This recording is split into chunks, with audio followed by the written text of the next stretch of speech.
আমি যখন প্রথম আর্কিটেকচারাল এটা দেখলাম, প্ল্যানটা দেখলাম, তখন আমাকে প্রথম আকর্ষণ করেছে অরবিটের মেন গেট থেকে ঢুকবার পরেই যে একটা ওয়াইড স্পেস, একটা প্লেগ্রাউন্ড, কিছু গ্রিনারিজ, এই যে ওয়াইড প্লেস, এইটা একটা আমার ধারণা অনুযায়ী যে কোনো মানুষের একটা পজিটিভ ভাইব তৈরি করে। আমি প্রথম এখানে এসেছিলাম এবং এখানকার যিনি সেলস ম্যানেজার আমার সঙ্গে কোঅর্ডিনেশন করেছেন, that is mister Lalit Singhania, যথেষ্ট কোঅপারেটিভ।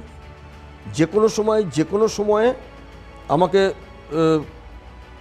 সাপোর্ট করেছেন।